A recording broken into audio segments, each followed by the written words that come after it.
प्रशांत किशोर, इन्हें राजनीति का चाणक्य कहा जाता है, किंग मेकर भी ये कहे जाते हैं और शॉर्ट में लोग इन्हें पीके के नाम से जानते हैं। और आज इनका बिहार की राजनीति में ऑफिशियली तौर पर डेब्यू हो चुका है।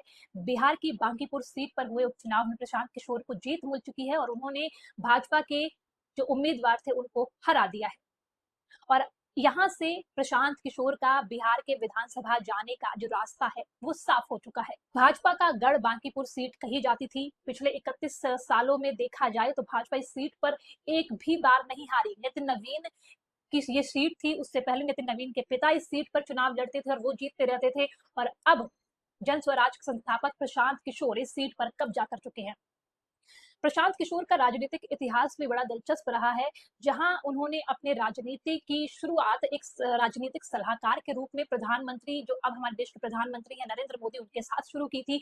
2012 में नरेंद्र मोदी को उन्होंने गुजरात का मुख्यमंत्री बनाने में अपनी भूमिका निभाई, उनके सलाहकार वो रहे। उसके बाद प्रधानमंत्री, जब वो नरेंद्र मोदी प्रधानमंत्री 2014 में रहे, तब भी प्रशांत किशोर ने अपनी भूमिका निभाई।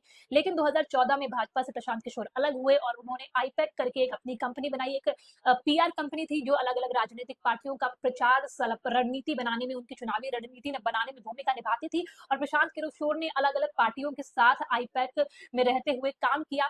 उसके बाद जो है प्रशांत किशोर जदयू में शामिल हुए। हालांकि जदयू में कुछ उनकी अनबन हुई, उसके बाद वो वहां से अलग हुए। उसके बाद उन्होंने 2021 में अपनी जन स्वराज पार्टी की स्थापना की। 2025 में बिहार की राजनीति में गए, लेकिन वहां पर एक भी सीट जन स्वराज का कोई भी उम्मीदवार नहीं जीत पाया। और अब बांकीपुर सीट पर जो उपचुनाव हुए, वहां पर प्रशांत किशोर, जो उनकी पार्टी के पहले जो उम्मीदवार कहे जाएंगे वो हैं, वो इस सीट से जीत चुके हैं और इनका विधानसभा जाने का रास्ता जो है वो साफ हो गया है। कहा जाता है बिहार नए चेहरों को मौका नहीं देता है, लेकिन प्रशांत किशोर, जन स्वराज के प्रशांत किशोर ने ये बता दिया कि अगर आप घर घर जाकर बिहार की जमीन पर मेहनत करेंगे तो बिहार आपको जरूर मौका देता है। और प्रशांत किशोर की जीत यही बताती है कि बिहार के लोग काम और मेहनत जो करेगा उनको जरूर मौका देते हैं।